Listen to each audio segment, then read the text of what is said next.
FC Super has been dominating our chat, and we'll see next year if any kind of rivalry develops between them and another team. Often they say rivalries happen in the playoffs.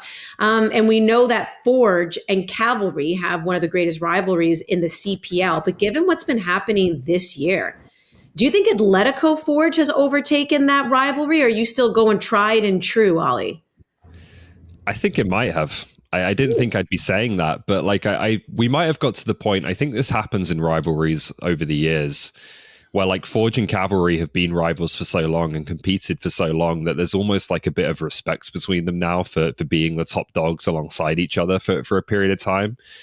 And now, someone new, and I think maybe multiple teams in this case, new teams come in and they shake things up a bit. Like it reminds me a little bit of Manchester United and Arsenal and Ferguson and Wenger, who absolutely hated each other in the early years of that rivalry. But then it went on for so long and they were competing together for so long that, like I said, that respect kind of grew. And then Jose Mourinho came into the league and he's this young, arrogant, upstart coach who keeps winning everywhere he goes. And he becomes the new kind of rival and target, I think, for those clubs. And I think Diego Mejia's brought a bit of that. Like, he's not afraid to talk his team up in a big way, say they're the best team in the league and they've got the best players and they're going for every trophy. But he's walking the walk as well. He's backing it up. He's put his team in contention to win both trophies in the Canadian Premier League this year. And I think it's pretty remarkable, to be honest, with some of the young players they've got, and particularly that young backline, obviously. They've gone step for step with a Forge team that went 24 games unbeaten in all competitions, which is an amazing accomplishment. So they've got the credibility to back it up as well. I think there seems to be some real tension between Forge and Atletico, judging by the way that last game obviously ended. And you even look at Cavalry and York United, and they've had some real heat in games between those teams. So I do think to a certain extent, those two clubs are maybe turning their ire elsewhere a little bit these days in terms of their main rival. Interesting. I mean, I'm still going Cavalry Forge. I just think there's still too much juice there. And yeah, it isn't the same rivalry as 2019 and 2020 when there was red cards and there was a bit of like animosity. But at the same time, I think they've historically kind of established themselves as like, it's the classic, right? Like this is the CPL's Bayern versus Dortmund, where those games aren't always feisty, but you're going to get a high level, intense. It kind of means something for the fans.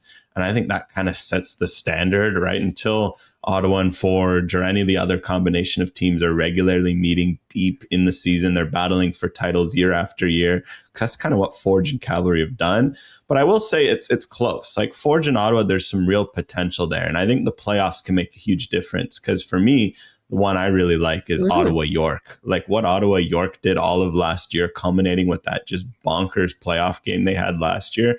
You could feel it again this year, even though, the York, both teams have changed managers. Like there's still a bit of something there with York and Ottawa that hasn't necessarily been there in a lot of cases. But this last Forge Ottawa game did help change that, I think, with a bit of that tension, a bit of that kind of rage there, because it does help in the rivalry that you don't necessarily like each other. So there's potential, but I don't think we'll see it fully blossom until the playoffs. But I'm happy that after 3 relatively tame football matches, it ended that way, because all of a sudden that 1v2 match, you're kind of circling, being like, okay, there could be something there. I think, and that's what it is. It goes down to the playoffs. But imagine now again, if Forge and Cavalry meet this year too, who knows what that could end up looking like. Like I still get excited when I see Forge Cavalry on the schedule. I say I'm watching that, but I get what you're saying, Ollie, because Diego Mejia has just been that little, that brat in the schoolyard that's like, nah, nah, nah. Like he's just causing the problems now. And it's forcing you to look that way, which I also absolutely love.